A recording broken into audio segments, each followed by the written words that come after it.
ওর পরিবারকে আমি কখনোই কোনো অবস্থাতেই বিপদে ফেলার মতো অবস্থানে আমি কখনোই রাখতে চাইনি। এই 4টা বছরে, আমি 4টা বছর বলছি কারণ আমি 21 থেকে এভাবে ধরে আসছি, 21, 22, 23, 24 গুনলে জিনিসটা হয়তো 3.5 বছর হবে। তো ওরও যেমন একটা পরিবার আছে, আমারও একটা পরিবার আছে, এবং আমার পরিবারের সবাই কিন্তু আমার উপর ডিপেন্ডেন্ট। হ্যাঁ, আমার অনেক বয়স্ক একটা মা আছে যিনি করোনাতে খুব খারাপ অবস্থায় ছিলেন। আমি কোনোদিন ওইগুলো কথাগুলো বলিনি।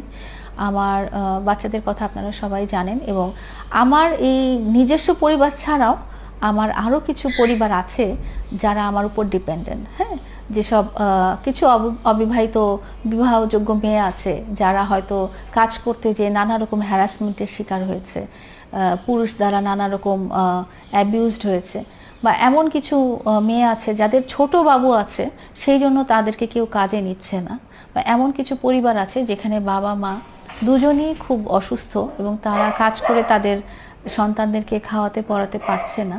তো এমন কিছু পরিবার আছে যাদেরকে আমি যাদের পাশে আমি থেকেছি 2000 সাল থেকে, যখন থেকে আমি চাকরি করি তার 2 বছর পর থেকে আমি ডাইরেক্টলি তাদের পরিবারের সাথে ইনভলভ, এবং এখনও।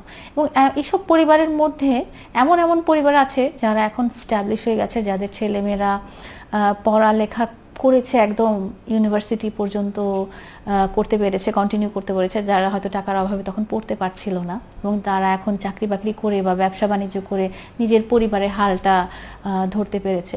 এমনও অনেক শিশু বলবো, কিশোরী বলবো, যাদের মা বাবা সেপারেটেড হয়ে গিয়েছিল এবং তার কোনো থাকার জায়গা ছিল না। হ্যাঁ, ও তাকে নানিও নিচ্ছে না, দাদিও নিচ্ছে না, মাও নিচ্ছে না, বাবাও নিচ্ছে না। তো এমনও কিছু কিশোরী আছে যাদের এই ধরনের আশ্রয়স্থল নাই। তো আসলে এই কথাগুলো আমি কোনোদিনও বলতে চাই না, কারণ এগুলো আমার একান্ত ব্যক্তিগত সংগ্রাম। তো এই ক্ষেত্রে আমারও যদি কিছু হয়ে যায়, এই এতগুলো পরিবার এবং আমার নিজস্ব পরিবার, যেখানে আমার সন্তান এবং আমার অনেক বয়স্ক মা, যিনি করোনার মতো একটা অনেক বয়সকালে সিভিয়ার পর্যায়ে অসুস্থ হয়ে গিয়েছিলেন, তো তাদের দায়িত্বও কিন্তু আমার উপরে। তো মামুনের ব্যাপারটা যে আমি বুঝবো না এমন না। মামুন আমার জীবনসঙ্গী, মানে হচ্ছে মামুনের পরিবার, তারাও আমার পরিবার। হ্যাঁ, আমি ও যখন ছিল না 20 দিন, আমি কিন্তু ওর কাছের কিছু মানুষের কাছে প্রতিদিন আমি খোঁজ নিয়েছি।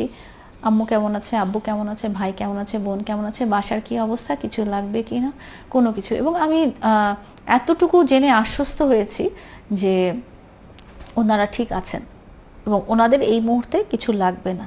তো যেই